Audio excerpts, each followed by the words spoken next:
we're going to talk about This is Strategy by Seth Godin. How many of us have read one of Seth's books? Oh yeah. Marketing, Purple Cow, The Dip, right? I think he has 20 consecutive national bestsellers. Can you imagine? This will very likely be his 21st.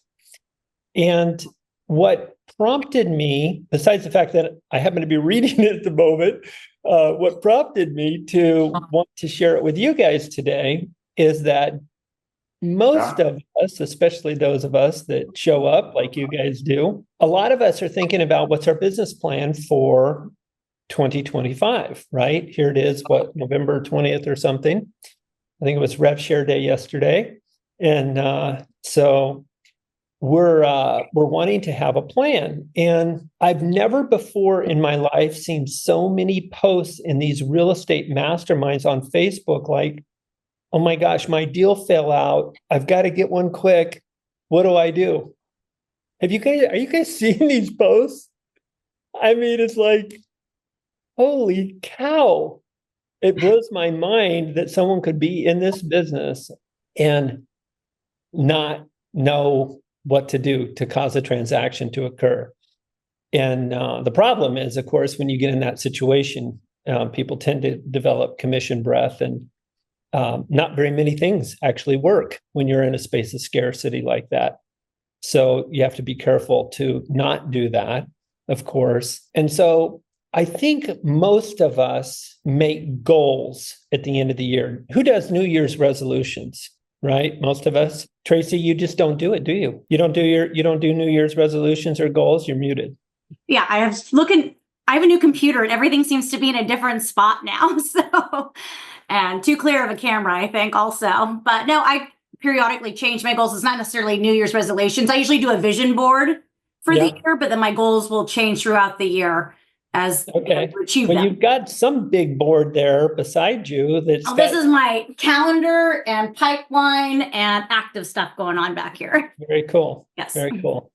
Okay. So a lot of us will do either New Year's resolutions, we'll go do goals.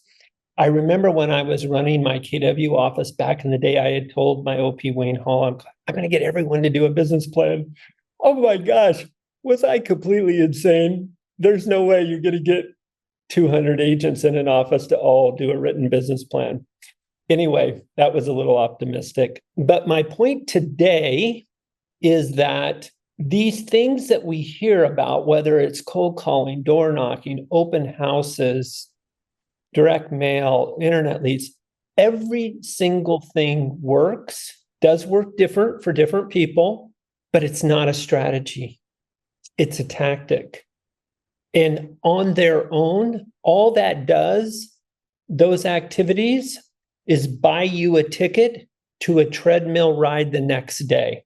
Can you earn an income that way? Yes. But it is literally eventually becomes a life of torture, because someday you're going to want to get off that treadmill. And if you haven't formed a strategy that can bring business to you rather than you having to pick up what becomes that 100-pound phone, you're going to regret it. And I don't want you to have regrets. Okay. I want you to have a strategy. So in preparation for chatting with you today, I was going back through some of the stuff that I had been reading in Seth's book. And he says, strategy is a philosophy of becoming. So one of the things that Stephen Covey would tell us was we want you to begin with the end in mind. Okay. Now, why is that important? It's not just a goal, but it gives you a destination. Okay. And one of the things that Seth talks about in his book is I want you to think of that and then run your plan as though you have a compass, not a map. And what does he mean by that? Like, for example, today, I went on a mountain bike ride, okay? I'm coming back from my ride, minding my own business, doing my normal little way back home. what do you know? There's a parade, fire trucks and the whole band. And I'm not going to be going back the same way today. Okay. And so I had to turn on some dirt road and go around. And okay, it took me an extra 5 minutes to get home.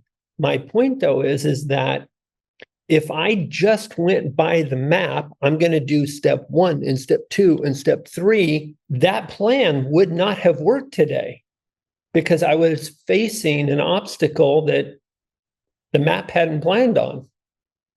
You know, I was talking with Jerry Ann out of Tennessee, and of course, it's been, about a month now. But when that hurricane came through Asheville, which was only about an hour, by the way the crow flies, from her house, I go, well, Jerry Ann, because she was saying, well, yeah, people are not able to get in to these people to get them supplies.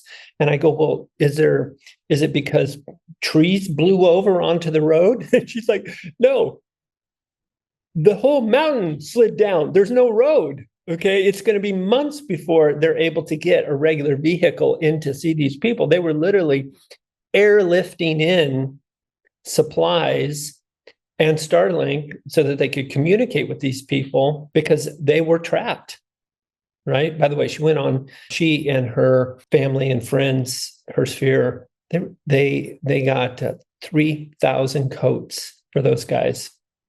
Because apparently a lot of that area is impoverished and it's getting cold there now this time of year. It's at elevation. But my point of this is, you guys, shit happens.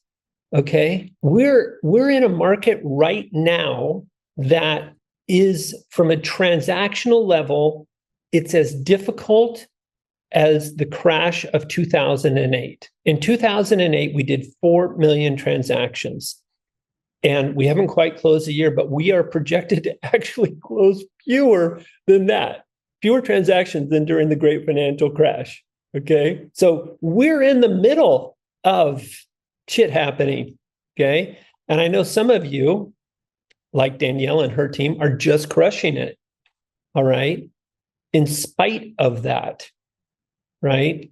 So, but what is your plan? You know, I had somebody come to me a few months ago and he's like, Don, gosh, I'm really struggling with attraction. So I've been talking about production so far, but he came to me with this issue about attraction. And I go, okay, tell me about your plan. What's your plan for attraction? Could you send it to me? I'll take a look. Who thinks that maybe this gentleman did not have a written plan? Exactly. Okay. He's, as Zig Ziglar said, he's a wandering generality. So my question to you guys is not necessarily what are you going to do today? I know if you cold call, door knock, open house, whatever, you can make money today. But what is your strategy? Does anybody have a strategy that they feel? And actually, let me give you guys some context before you offer up your solution. When I'm talking about a strategy, I'm talking about, and I will tell you from having over 5,000 agents work in my brokerages, I can tell you the agents that are the most stable, the most successful, and most consistently over the longest period of time do one thing. And what it is they are geographical marketers that worked through their sphere. So they built their sphere out of their geographic market. Those are the folks that last. Those are the folks that their efforts are magnified by concentrating their energies in one geographical area. Okay, so a geographical strategy is one way. It's not the only way. Another thing that you can do is you could have a demographic niche. So you could focus on military first responders. Let's say that's your background. You could focus on teachers, doctors, right? In other words, you could choose a demographic niche that you related to and uniquely understood their needs. Okay. A third possible niche could be a property type, right? So, for example, back in the day, Tom was an REO agent, right? You could do distressed property. You could do luxury homes. I've told you guys before, when I first got into the business, I moved into a new market. I was super intimidated by it. So I decided to just focus on 5 condominium buildings. I was the condo king. Self-proclaimed, by the way. But anyway, I did have, by the second month I was in this business, I had a full page ad, 12 condos in Harmon Homes, none of which were my listings. Okay. All listings that were provided to me by permission of other people. But slowly but surely, I replace those with others. Okay. Now, perhaps today, except maybe in Tahoe Tony's area, homes magazines are not really the thing, right? That era has sort of passed, and now we have the internet. By the way, when I started selling real estate, we still had an MLS book. Tom probably, well, I know Tom remembers those days because he even started a few years ahead of me. But okay, now, so I've given you guys the 3 possible choices. And if you have a strategy that is different or separate from those, I'm open to that as well. But does anybody have a strategy today? So geographic, demographic, or property type? Tahoe Tony remembers the MLS books. Russell, what you got? Sure, Don. Like, it's interesting how you just went through that, because before I got into the business, I didn't have the ability to fail because I had all these mouths to feed. And when I interviewed the top agents, they did exactly what you just said. They either dominated a geographic area, yep, or they dominated a niche. And I didn't know any better when I got into the business in 2019 that we were at an all-time low in REO properties, but I bought foreclosures forever. So now I sit on a board on the NADP, the National Association of Default Professionals, and I'm in the hardest association to get into for REO brokers, the NRBA. And I just picked up 8 more listings this week that are REOs, all from 2 of my best clients. So yeah, the niche or the farm is absolutely the way to go. Make yourself an expert. I'm helping people get into homes using SB 1079 and AB 1527, which are 2 new laws here in the state of California for distressed homes. I know that process perfectly. And, I even collaborated with Tom a bit. So you're spot on. Yeah, thank you. By the way, this morning, I saw a post by Amir, and he posted an income property that had a assumable 2.75% fixed rate. Guys, that is a good deal, in case you were wondering. Okay. And just so you know, we now have it in contract. Oh, well, there you go. Okay. So my point is that one of the things that has caused Tom Daves to be so successful in terms of volume for so long is that he will typically skate to where the puck's going. So when the REO deal became a big thing, well, actually, the reason why I met Tom Daves is because we were out there butting heads doing expires. It was the early 90s. There was 18 to 24 months of inventory.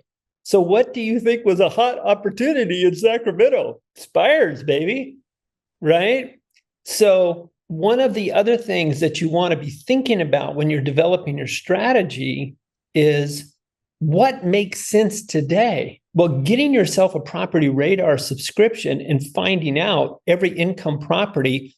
I mean, how long did it take you, Russell, to get that property under contract that had a 2.75% fixed rate loan on it? 1 day. Bingo. Okay. So do we give that idea to the people on Facebook that are saying, hey, my deal fell out. How do I make another deal? No, they can't even figure out that.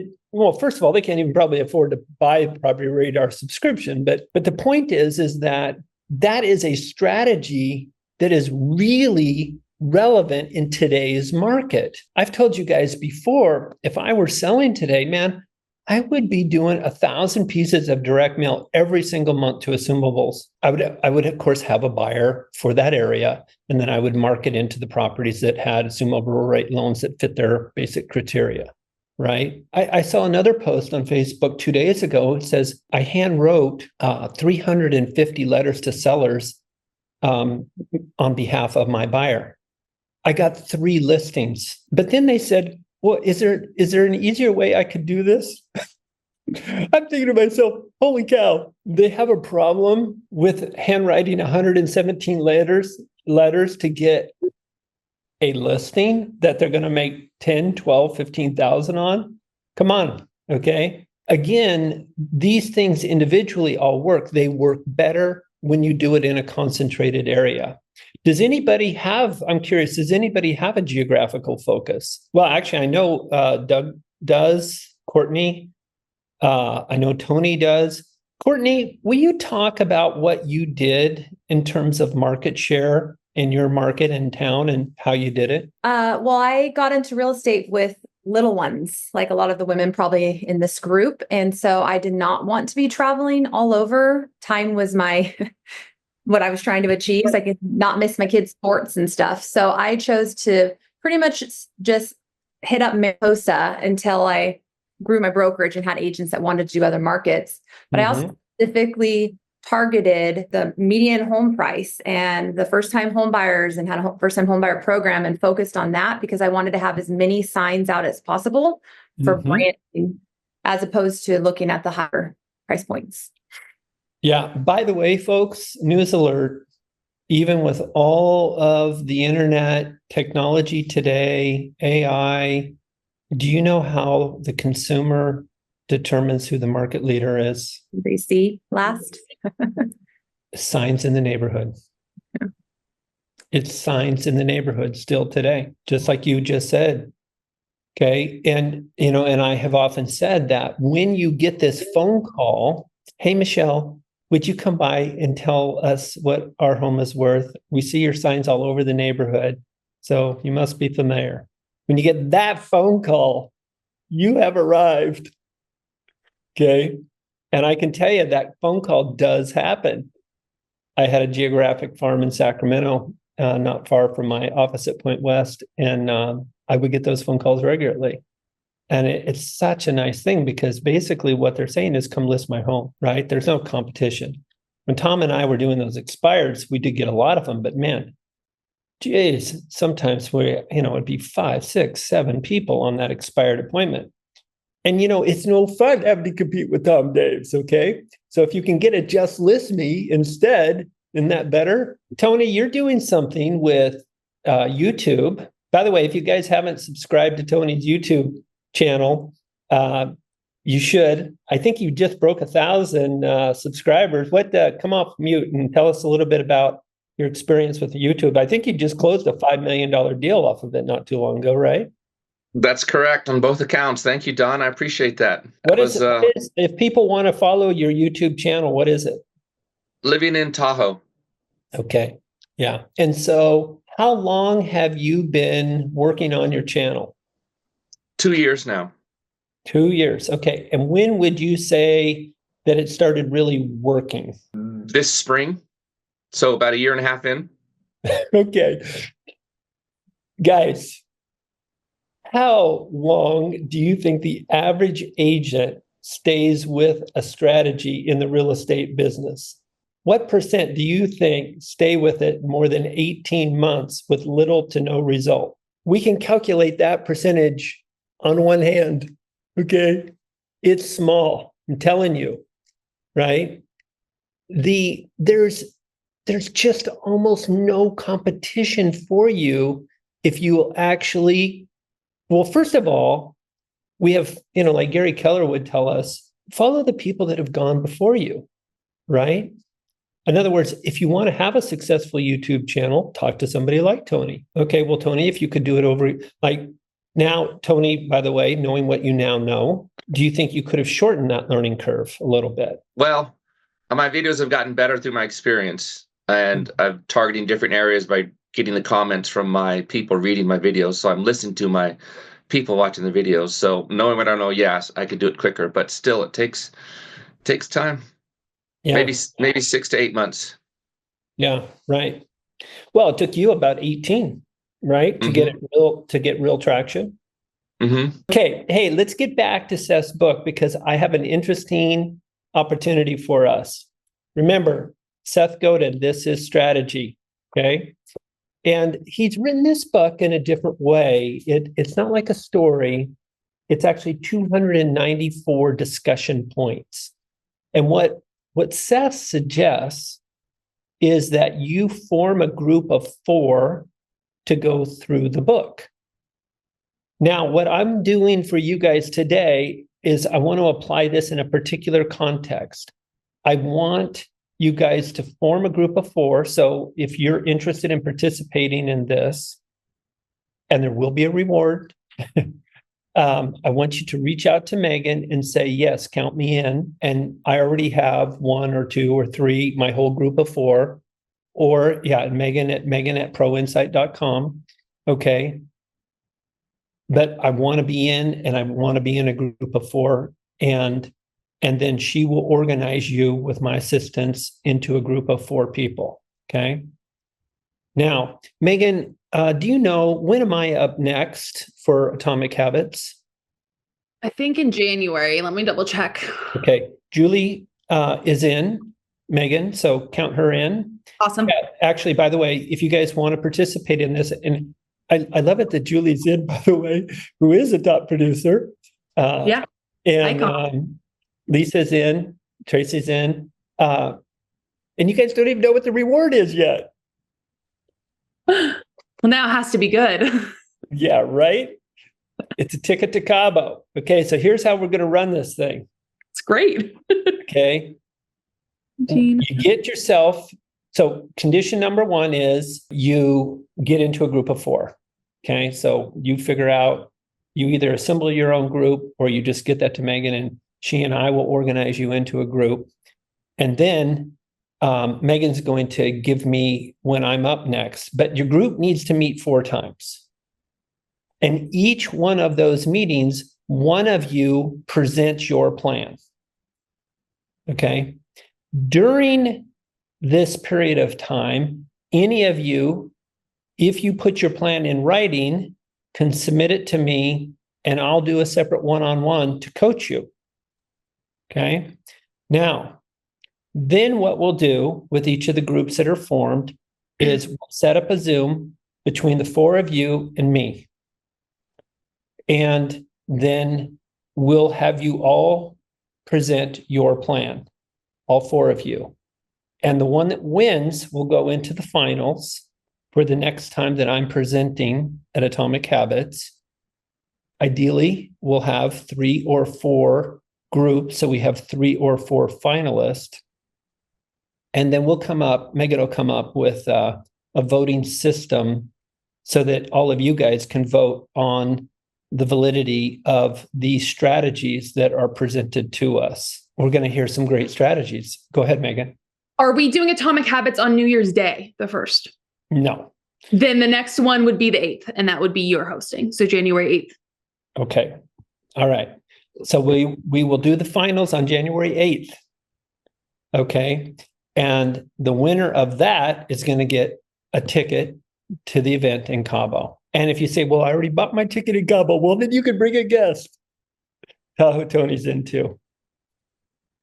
Okay. So Courtney's asking, can the plan and strategy be related to, what are you asking here? Attraction. Attraction. Sure, absolutely. Yeah, this is primarily about production, but what we'll do, Courtney, is we'll do it based on the quality of your strategy. And that could be applied for attraction or for production. Tony's going to do both. Okay. So let's go over this again. First, you're going to get into a group of 4. You're going to, between now and January 8th, your team of 4 is going to meet 4 times. At each of the meetings, one of you is going to present your plan. Now, my suggestion is go first. Okay? Because that's going to give you the most amount of time to iterate your plan. Plus, you can put it in writing. That means you could also get yourself a one-on-one with me, and I'll help you refine it. And then you guys need to agree and organize it with me. Megan will get you in touch with me on that. But then I need to be present at your final of 4, right? So each of you do your 4 meetings, and then I'll come on the 5th meeting where you 4 present, and that's who will decide who goes to the finals. Okay. So we need to get hopping on this because it's already November 15th. We basically have 6 weeks to decide who's going into the finals. Okay. So you're going to pretty much be needing to meet every week between now and the end of the year because we've got a couple holidays in there. All right. So, by the way, Amir, I don't know if you had stepped away when I talked about you, but I saw that post on that 2.75% fixed assumable income property, that 2.75% loan on the income property. Correct. Russell said you guys put it in escrow in one day. Yeah, already five offers already pending. I didn't change pending yet, but 5 offers and probably 30 calls. What was the list price? $950. Yeah. 50, I mean, assumable loan of $550. So that was a little bit challenging. Somebody has to come up with the 400,000, which I had 3 offers with 400,000 down. wow. Yeah. Well, by the way, they don't have to come up with the balance. You could have come up with secondary financing, but the borrower does have to be able to qualify for the assumable payment plus the second. I was telling everybody you need to come up with a balance. I wanted to make sure they can get a loan. Okay, well, But I mean, because I had so much interest, so. Well, if you have 5 offers, you don't have to make special accommodations now, do you? Correct. And then 2.75%. I don't think nobody in this call in our lifetime will see such a low interest rate ever. I mean, probably next 20 years. Well, right. Aren't you the person that put somebody into a VA assumable at 2.85? Yeah. I know Russell did some around 2 as well, or 3%, right? I think he did 3.25. Yeah. I think so. It's below the inflation rate. So now you're locking the rate for next 30 years. Value of your money will go down, up, but mortgage payment will go down because of inflation.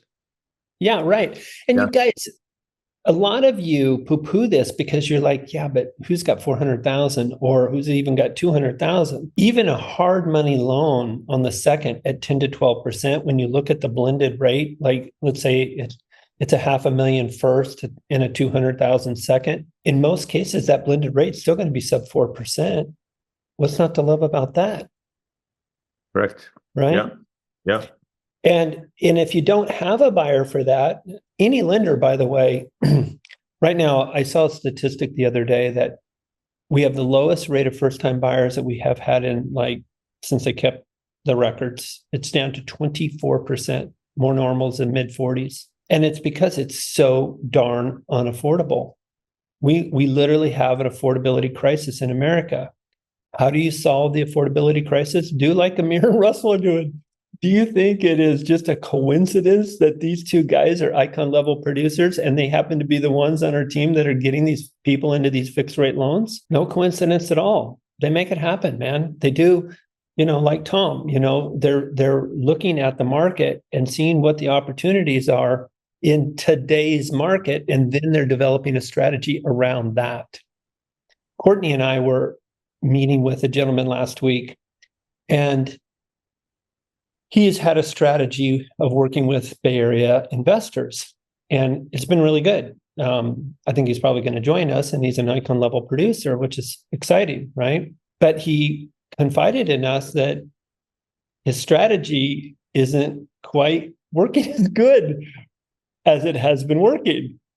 And, one of the things that I assured him of, and that you can feel confident of as well, is that every market presents to you a unique environment that will respond to a strategy. I got into the business in 89. It was actually still pretty hot in 89, but it crashed in 1990. We went to war in the Persian Gulf in August. I mean, the market just fell off a cliff.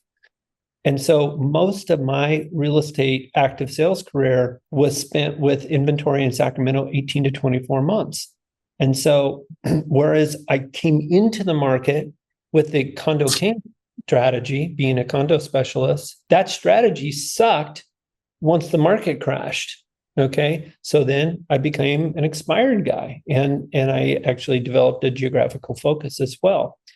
But sometimes, and I'll leave you with this thought before we wrap up, is that when you're thinking of a strategy, it's generally not going to be a single pillar of activity. Like, I know when Randy was coaching for the Tom Ferry organization, they taught him, and he was teaching his clients, basically this 4-pillar approach, right? So you choose a geographic area, okay? And then you choose 4 individual activity sets that support your goal of being number one in that market. So what would 4 activity sets be? Could be going after the expireds, withdrawals, and FSBOs in that market, okay?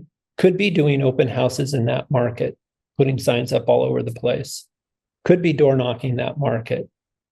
Could be getting a community website and getting involved with the professionals in that local area, okay?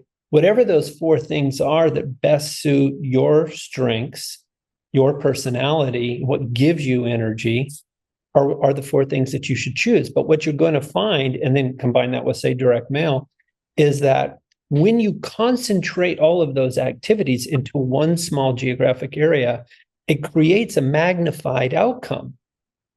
In other words, your mailing is more successful because they saw you at an open house 6 months ago, okay? Your open house is more successful. You're the guy that's been sending me those postcards with the market updates for the last 6 months, aren't you?